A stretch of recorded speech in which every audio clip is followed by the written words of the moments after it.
Good morning to all of you. आज हम लोग बीकॉम सेमेस्टर 1 की क्लास के लिए हैं और ये हम लोगों का पहला लेक्चर है। पेपर जो हम लोग देखने वाले हैं इस क्लास में वह है आपका core paper 1 financial accounting. Paper 1 financial accounting ये कोर पेपर है। आपको 100 मार्क्स का इसमें एग्ज़ाम होगा, 25 मार्क्स का मिड सेमेस्टर और 75 मार्क्स का एंड सेमेस्टर। ठीक है, काफ़ी स्कोरिंग पेपर है और ये आपके लिए इम्पोर्टेंट पेपर है। हम लोग जो फर्स्ट चैप्टर शुरू करने वाले हैं फाइनेंशियल अकाउंट का वो है हम लोगों का chapter royalty accounts. Royalty accounts, तो जैसे ही चैप्टर का नाम आया तो आपके मन में आया होगा कि ये रॉयल्टी है क्या, इसमें हम लोगों को क्या पढ़ना है क्या नहीं पढ़ना है।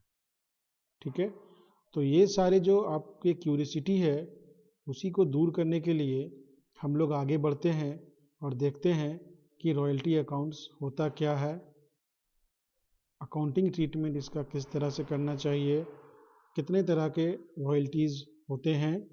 ये सभी बातों को हम लोग धीरे धीरे जानेंगे। ठीक है, तो हम लोग शुरू करते हैं और आगे बढ़ने से पहले सबसे पहले मैं आपको कुछ लिख रहा हूँ, ये आप उसको कॉपी कर लीजिए तो ज़्यादा अच्छा होगा, आपको समझने में और आसानी होगी।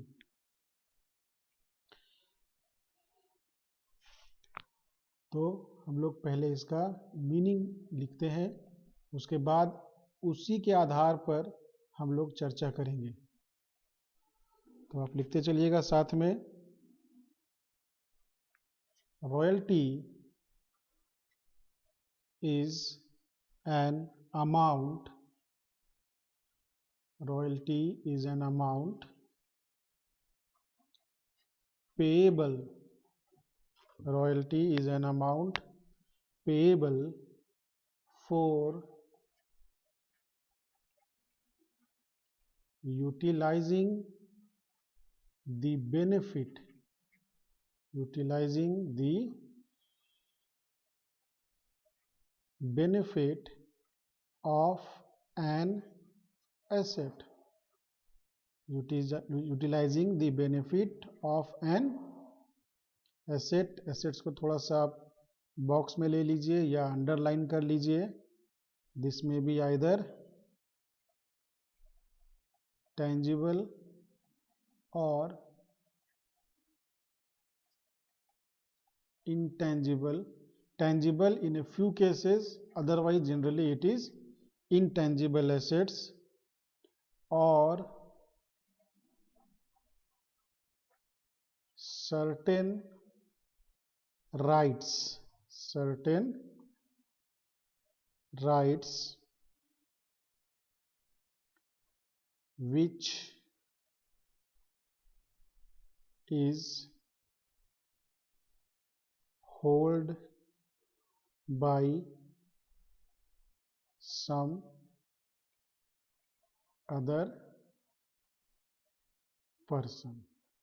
Which is held by some other person. ठीक है, तो ये जो मैंने राइट्स कहा है,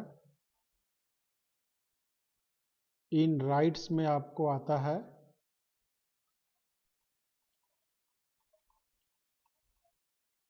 इंटेलेक्चुअल प्रॉपर्टी राइट्स।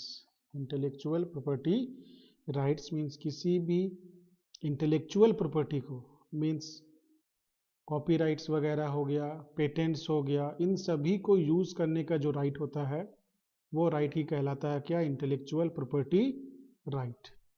ठीक है, तो यहाँ पर मैंने जो मीनिंग लिखा है ये अभी पूरा मीनिंग नहीं लिखा है मैंने, इसमें अभी और मैं कुछ ऐड करूँगा, लेकिन यहाँ तक जो हमने लिखा है उसको अगर हम लोग समझने का कोशिश करें तो यहाँ से पता चल रहा है कि रॉयल्टी इज एन अमाउंट।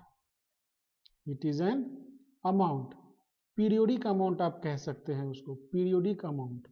ठीक है, जो एक निश्चित अवधि पे भुगतान की जाती है। Amount payable for utilising the benefit of an asset means someone is utilizing the benefit of an asset. कोई व्यक्ति है वो किसी संपत्ति से बेनिफिट प्राप्त कर रहा है, लाभ प्राप्त कर रहा है, which is held by some other person. लेकिन वो संपत्ति, वो एसेट्स, चाहे वो टेंजिबल हो या इंटेंजिबल हो या सर्टेन राइट्स हो या राइट्स हो, वो किसी दूसरे के द्वारा होल्ड किया जाता है. मीन्स यहाँ पर इन एसेट्स का ओनर कोई और है और उसका इस्तेमाल करके लाभ जो है वो कोई और उठा रहा है. तो जिस व्यक्ति के द्वारा किसी दूसरे के एसेट्स का इस्तेमाल करके कोई बेनिफिट लिया जा रहा है, कोई लाभ उठाया जा रहा है, तो उस व्यक्ति के द्वारा एक निश्चित रकम प्रत्येक एक निश्चित अवधि पे, एक निश्चित रकम एक निश्चित अवधि पे उसके ओनर को भुगतान की जाती है. तो वो जो पीरियोडिक अमाउंट है, वो जो पेमेंट किया जा रहा है यूजर के द्वारा ओनर को, यूजर के द्वारा ओनर को, उस पीरियोडिक अमाउंट को ही हम लोग किस नाम से जान रहे हैं? रॉयल्टी के नाम से जान रहे हैं. Means the owner is someone else and the user is someone else. So the amount which is paid by the user to the owner for utilizing the benefits of assets or rights, such an amount is called royalty. ठीक है, आगे बढ़ते हैं थोड़ा सा इसमें फिर से. Sometimes the person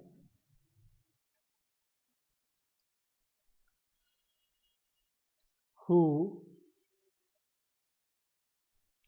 actually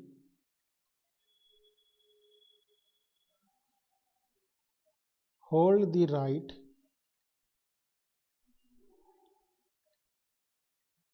to use such asset may transfer his right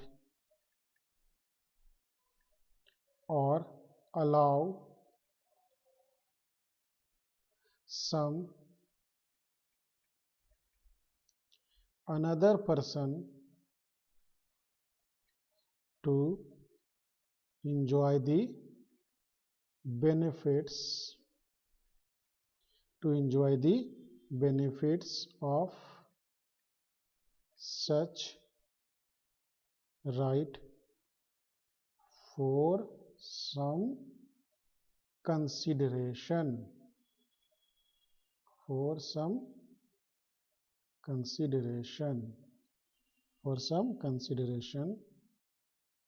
here. This consideration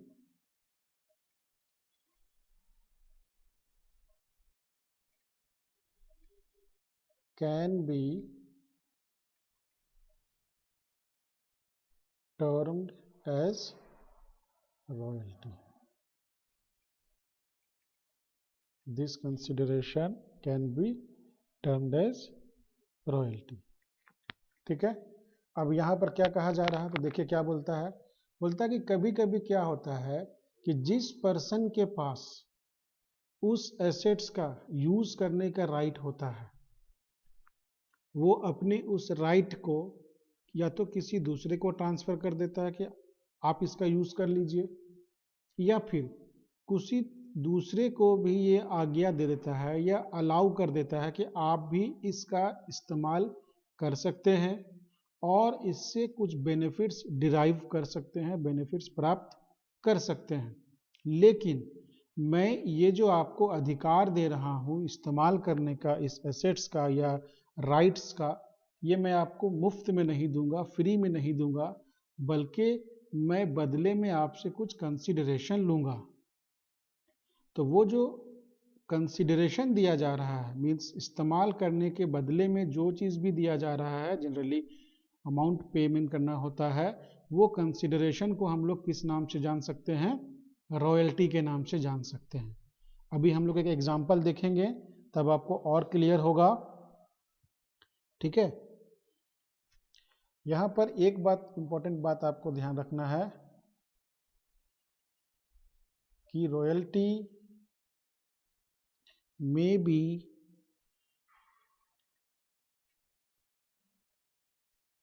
fixed on the basis of output or production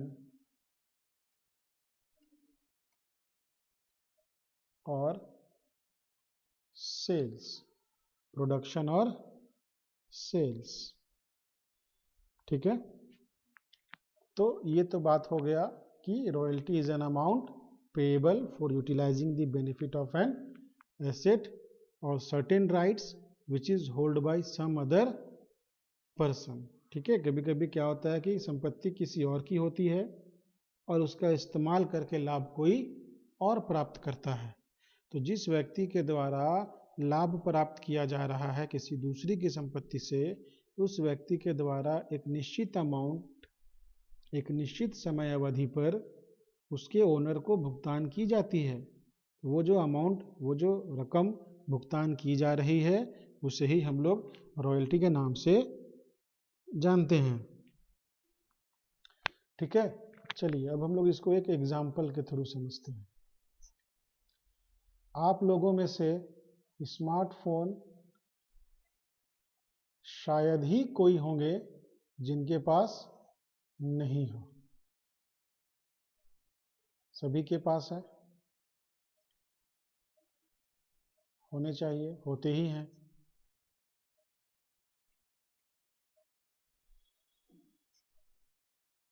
है ही, ठीक है। अब आपके पास अगर कोई स्मार्टफोन है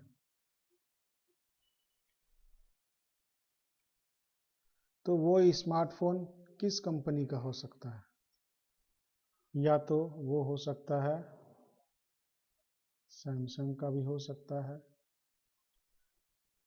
रेडमी का भी हो सकता है,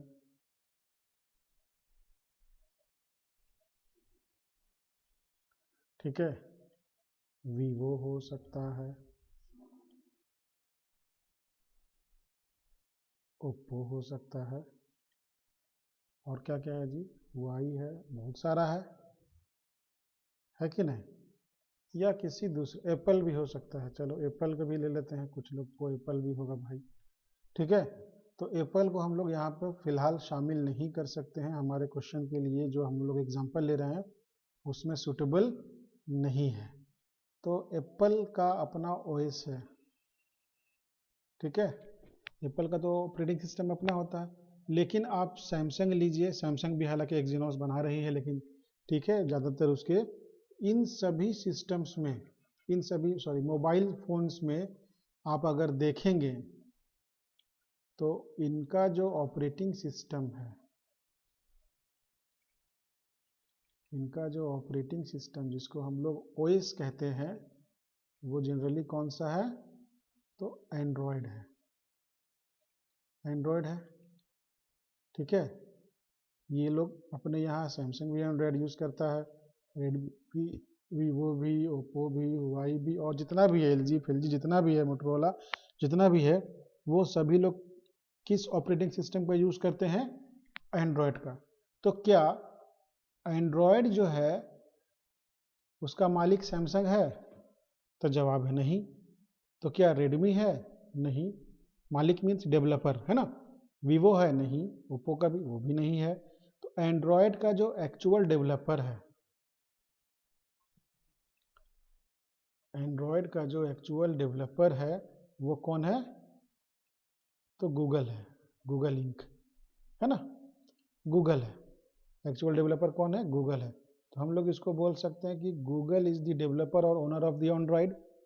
लेकिन इस एंड्रॉयड ऑपरेटिंग सिस्टम को यूज करने का राइट जो है गूगल ने सैमसंग को भी दिया हुआ है, रेडमी को भी दिया हुआ है, वीवो को भी दिया हुआ है, इनको भी बहुत लोगों को दिया हुआ है इन्होंने। तो क्या इसने जब अपने राइट को ट्रांसफर किया या इनको अलाउ किया, अलाउ टू यूज, अलाउ किया जब इनको, तो क्या फ्री में यूज़ करने के लिए दे दिया होगा गूगल ने सैमसंग को या रेडमी को या वीवो को? तो जवाब है नहीं सर, फ्री में तो नहीं दिया होगा। फ्री में कोई क्यों देगा? फ्री में तो कोई हाथ का मैल भी ना दे। अजीब, ठीक है। तो ये बात है यहाँ पे। तो जितना भी यूज़ सैमसंग करती है, या तो प्रोडक्शन के हिसाब से या सेल्स के हिसाब से, जितने भी यूनिट्स प्रोड्यूस किए जाते होंगे, कुछ ना कुछ रकम जो है सैमसंग, रेडमी और वीवो जितने भी स्मार्टफोन हैं जो एंड्रॉयड का यूज़ करते हैं, वो कुछ ना कुछ अमाउंट जो है वो हमेशा गूगल को पेमेंट करते होंगे। तो वो जो अमाउंट पेमेंट किया जाता होगा इन सभी फ़ोन मोबाइल कंपनियों के द्वारा गूगल को, वो गूगल के लिए रॉयल्टी होगा। तो वो इसके लिए रॉयल्टी इनकम माना जाएगा। बात समझ में आ गया? तो यहां पर क्या समझ में आया कि एक ऑपरेटिंग सिस्टम है, एक इंटेलेक्चुअल प्रॉपर्टी है, ओएस, है ना, उसके राइट कर, उसका जो ओनर है वो है एक्चुअली में कौन? गूगल। वो है एक्चुअली में कौन? गूगल। लेकिन उस गूगल ने उस ऑपरेटिंग सिस्टम को यूज करने का राइट जो है अन्य दूसरी कंपनियों को भी दे दिया है, और बदले में उनसे एक निश्चित दर पर रकम वसूलती होगी, जो कि उसके सेल्स पर या आउटपुट पर या प्रोडक्शन पर डिपेंड करता होगा। तो वो जो अमाउंट पेमेंट किया जा रहा है, that amount can be termed as royalty. ठीक है, चलिए तो आगे अब हम लोग बढ़ते हैं। इसमें और भी आप एग्जांपल ले सकते हैं। इसमें आप एग्जांपल ले सकते हैं विंडोज ऑपरेटिंग सिस्टम का, है ना। ऑपरेटिंग सिस्टम भी बहुत कम ही है, विंडो है, मैकिन्टोश है, आईओएस है।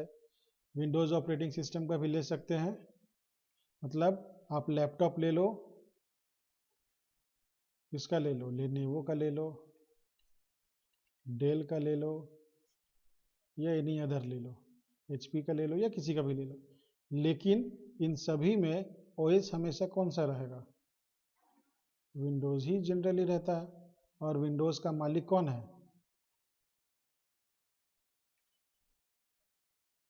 माइक्रोसॉफ्ट। तो इन ये सभी कंपनियां जो हैं माइक्रोसॉफ्ट को रॉयल्टी का पेमेंट करती होंगी कि मेरे जितने भी सिस्टम्स में, मेरे जितने भी लैपटॉप्स में या डेस्कटॉप में आपका ऑपरेटिंग सिस्टम यूज होगा, ओरिजिनल वाला, चोरी वाला नहीं, तो चोरी वाला तो फ्री का मिल जाता है जी।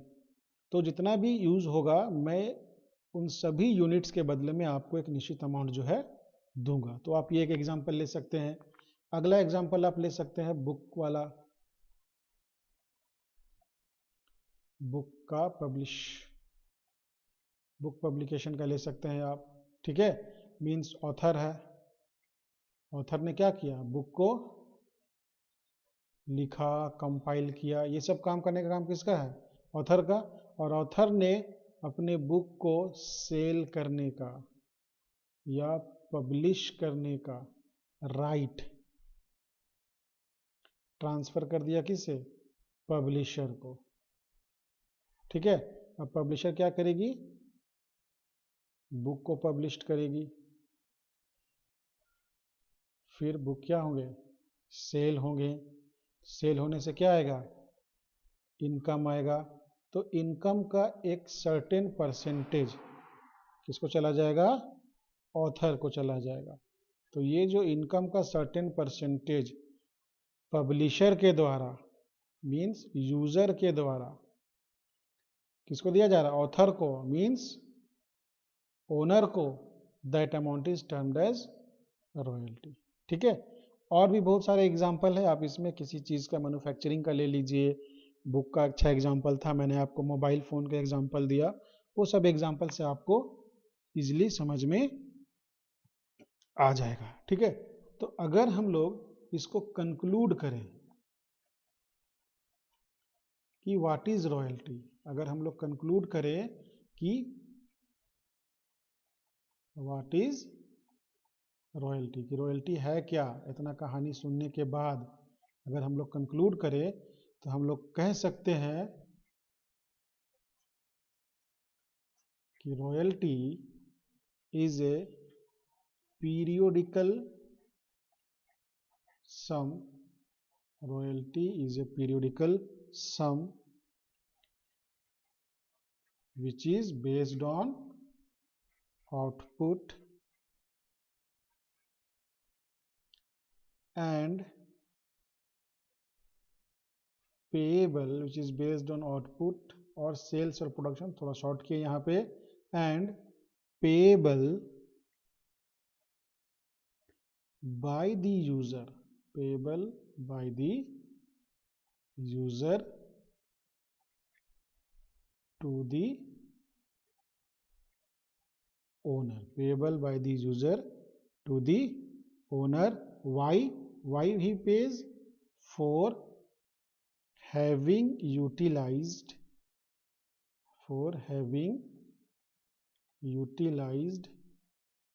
the rights of the owner, the right of the owner, क्योंकि ओनर के राइट को उसने इस्तेमाल किया, उससे बेनिफिट प्राप्त किया, इसलिए उसके बदला में उसे जो पेमेंट किया जा रहा है यूजर के द्वारा, उसको ही हम लोग क्या कहते हैं? रॉयल्टी। ठीक है। अगर हम लोग बात करें नंबर ऑफ पार्टीज की,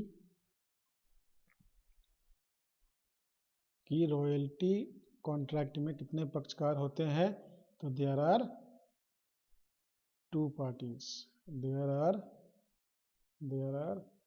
2 parties. First one is landlord कहा जाता है। क्योंकि लैंडलॉर्ड यहाँ पर इसलिए हम लोग कह रहे हैं क्योंकि हम लोग के बुक में जो क्वेश्चंस है वो ज़्यादातर ज़मीन वाले हैं। ठीक है, ज़मीन वाले हैं। इसमें एक एग्जांपल और आप ऐड कर लीजिएगा, तब आपको और एक एग्जांपल हम लोग यहाँ पर छोटा सा देख लेते हैं। एग्जांपल कोल माइन वाला। ठीक है, इस पर हम लोग चर्चा करेंगे अच्छा बाद में फिर, अभी चूँकि आगे बढ़ चुके हैं। तो लैंडलॉर्ड और दूसरा पार्टी जो है वो कहलाता है लेसी। तो लैंडलॉर्ड को आप ऐसे समझिए तो समझ में आ जाएगा ओनर, और इसको आप समझ लीजिए क्या? यूजर। जैसे कोल माइन मान लीजिए, कोल माइन, ए के पास कुछ जमीन है, ठीक है,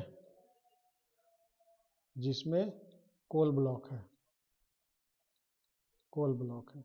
ए के पास जमीन है, कोल ब्लॉक है, लेकिन ए के पास ये साधन नहीं है कि वो कोयले का उत्खनन वहां से कर सके। तो ए बी जो है ये जो है एक्सप्लोरर है, मीन्स ये माइनिंग करता है, माइनिंग का काम करता है। ये गया किसके पास? ए के पास, बोला कि आपका जो ज़मीन है वो आप मुझे क्या कीजिए? दे दीजिए। तो क्या बेचने के लिए बोल रहा है? बेच दीजिए? नहीं, बेचिए मत, बल्कि क्या कीजिए? लीज में दे दीजिए। ठीक है, किराए पे दे दीजिए। उसके बदले में मैं क्या करूँगा? वहाँ से क्या करूँगा? कोयला को निकालूंगा, और जो भी हमारा आउटपुट होगा, इस आउटपुट के बदले में आपको एक निश्चित दर से भुगतान किया जाएगा। तो हम लोग देख रहे हैं कि ए जो है वो ओनर है जिसका ज़मीन है, तो इसको हम लोग किस नाम से जानेंगे? लैंडलॉर्ड के नाम से। ठीक है, और बी माइनिंग का काम कर रहा, एक्सप्लोरर है, तो इसको हम लोग किस नाम से जानेंगे? किराए पे लिया उसने, इसको हम लोग जानेंगे किस नाम से? लेसी से। तो ये एग्रीमेंट पे डिपेंड करता है कि पार्टी का नाम या तो लैंडलॉर्ड होगा, लेसी होगा, या पार्टी का नाम कुछ और भी हो सकता है। ठीक है,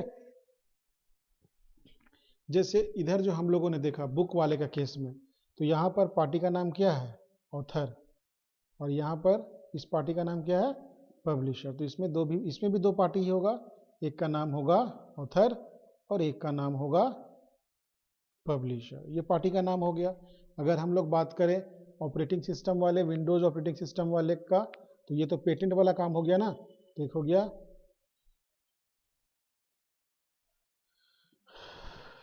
पेटेंट, पेटेंट वाले में पेटेंट राइट होल्डर हो जाता है,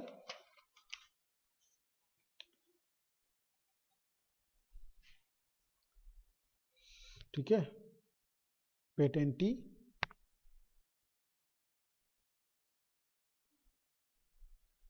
इसको हम लोग पेटेंटी कहते हैं, ठीक है। या इसको बेटर आप बोलिए patent right holder, patent right holder. और जो दूसरा पार्टी होगा, मीन्स ये ओनर का नाम हो गया है ना, दूसरा जो पार्टी होगा यूजर, उसको हम लोग बोल सकते हैं मैन्युफैक्चरर या प्रोड्यूसर, क्योंकि वो प्रोड्यूस कर रहा है, ठीक है। तो इस तरह से नेम ऑफ पार्टीज जो है वो चेंज करते हैं आपके क्वेश्चन के हिसाब से।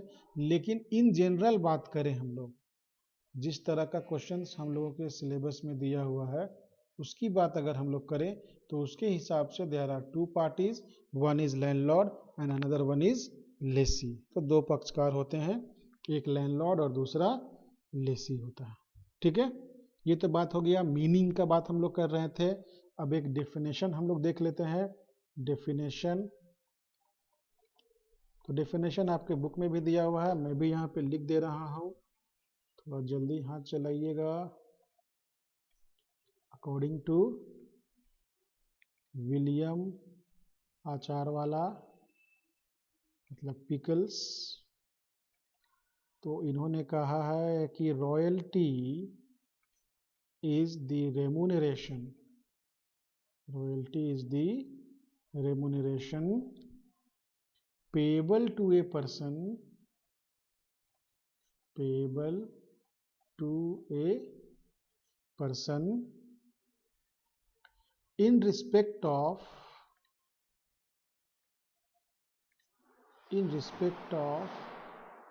use of an asset, in respect of use of an asset, whether hired or purchased, whether hired or purchased from such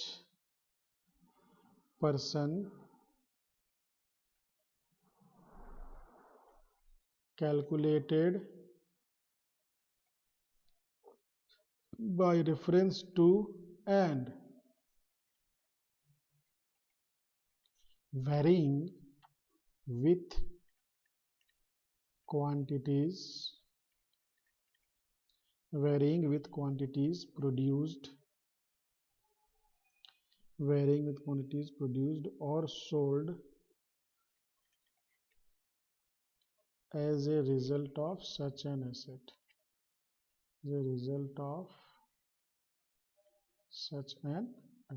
तो ये डेफिनेशन आपको एक याद रखना होगा, अगर क्वेश्चन आता है थ्योरी में तो आप लिख सकते हो वहाँ पर, ठीक है। एक आध और डेफिनेशन है, आप बुक से देख लीजिएगा तो ज़्यादा अच्छा रहेगा। अब हम लोग बात करते हैं nature of royalty.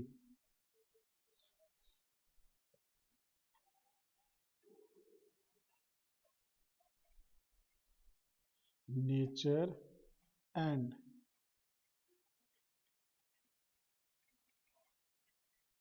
Accounting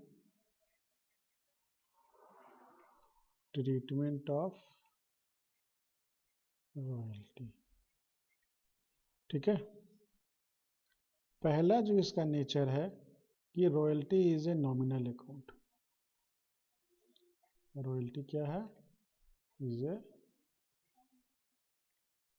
nominal account. Nominal account मतलब इनकम एक्सपेंसेस वाला अकाउंट है, ठीक है। इनकम एक्सपेंसेस वाला क्या है? तो एक के लिए एक्सपेंस है तो दूसरे के लिए क्या है? इनकम है। तो it is revenue expenses for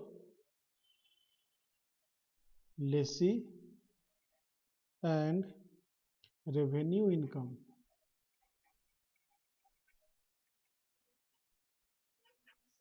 for landlord.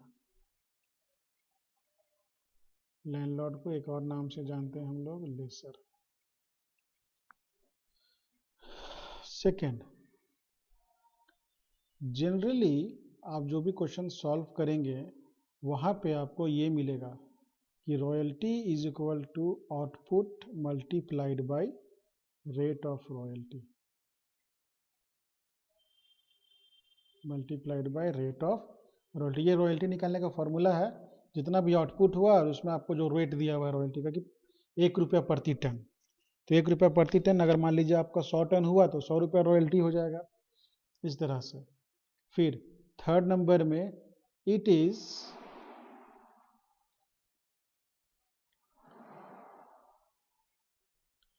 Calculated on production और सेल्स। ये या तो प्रोडक्शन पे कैलकुलेट होता है या सेल्स पे कैलकुलेट होता है, ठीक है। अब इसमें थोड़ा सा ध्यान दीजिएगा, बोलता है कि if it is calculated on production, अगर ये प्रोडक्शन पे कैलकुलेट हुआ तब इट विल बी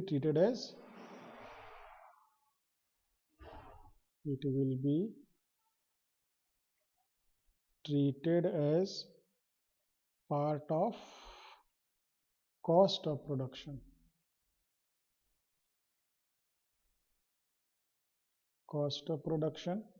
ठीक है। And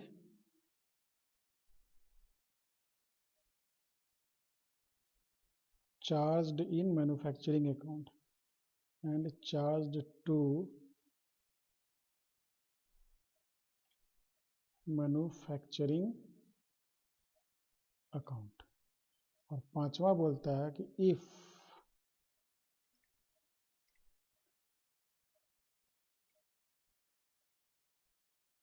it is calculated on sales then it will be treated as selling expenses,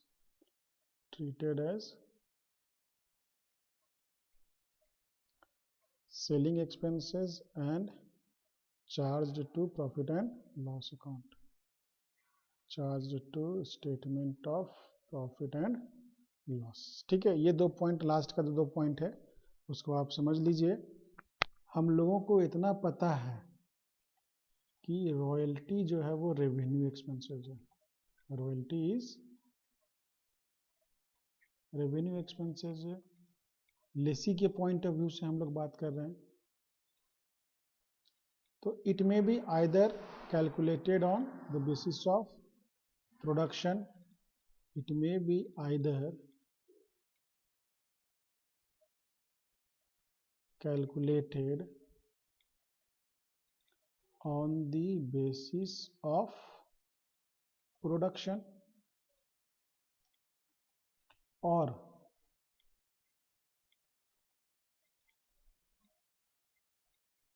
on the basis of sales। चाहिए प्रोडक्शन के basis पे कैलकुलेट किया जाएगा रॉयल्टी, चाहिए सेल्स के बेसिस पे कैलकुलेट किया जाएगा। अगर आप इसको प्रोडक्शन के आधार पर कैलकुलेट कर रहे हैं then it will be a part of cost of production, then it will be a part of cost of production, and because it is cost of production का part है, ये ट्रांसफर हो जाएगा मैन्युफैक्चरिंग अकाउंट में, ठीक है। और अगर आप इसे सेल्स पे कैलकुलेट कर रहे हैं then it will be treated as selling expenses, and as it is selling expenses it should be transferred to statement of profit and loss। ये आपको पॉइंट नंबर 4 और पॉइंट नंबर 5 में बताया गया है, ठीक है। जैसे मान लीजिए आपका आउटपुट है 10,000 टन और रॉयल्टी का रेट है, रेट ऑफ रॉयल्टी दिया हुआ है, मान लीजिए ₹0.5 पर टन, तो आपका रॉयल्टी जो है वो हो जाएगा 5,000 रुपया। चूँकि ये आपने प्रोडक्शन पे कैलकुलेट किया है इसलिए ये आपको मैन्युफैक्चरिंग अकाउंट में ट्रांसफ़र करना पड़ेगा और ये कॉस्ट ऑफ प्रोडक्शन का हिस्सा माना जाएगा। और मान लीजिए आपका यहाँ पर दिया हुआ है यूनिट्स सोल्ड 5000,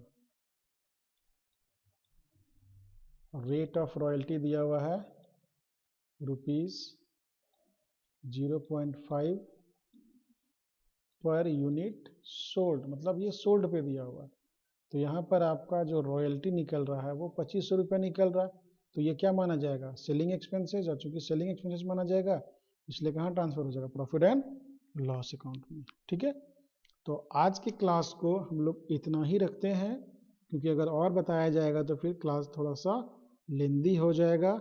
लेकिन अब मैं यह बोल सकता हूँ कि इतना कुछ करने के बाद आप लोगों को समझ में आ गया होगा कि रॉयल्टी क्या होता है। वो एक्सपेंसेस है, तो कैसा एक्सपेंसेस है, रेवेन्यू है या कैपिटल है, वो कैसे कैलकुलेट होता है, यूज़र कौन है, ओनर कौन है, लैंडलॉर्ड किसे कहते हैं और लेसी किसे कहते हैं। नेक्स्ट क्लास में इतना सुनने के बाद भी लेकिन आपको कन्फ्यूज़न होगा, आपको लगता होगा कि सर ये तो रेंट के जैसा ही है। तो नेक्स्ट क्लास में हम लोग देखेंगे difference, next class difference between rent and royalty. थोड़ा सा क्यूरियोसिटी क्रिएट करना ज़रूरी है आपको। और उसके बाद देखेंगे हम लोग टाइप्स ऑफ रॉयल्टी। ये दोनों छोटे छोटे टॉपिक हैं। और हम लोग देखेंगे सबसे इम्पोर्टेंट टॉपिक नेक्स्ट क्लास में, वो है some important points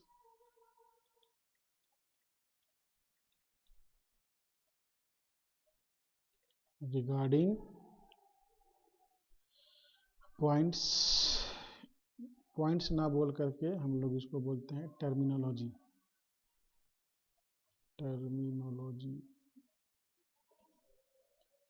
related to royalty। तो आज का क्लासेस को हम लोग यहीं पे समाप्त करते हैं। आप इसको रिवाइज कीजिए। क्वेश्चन अभी आपको बनाने का ज़रूरत नहीं है, पूरा थ्योरी हो जाएगा, उसके बाद सवाल बनाना शुरू कीजिएगा।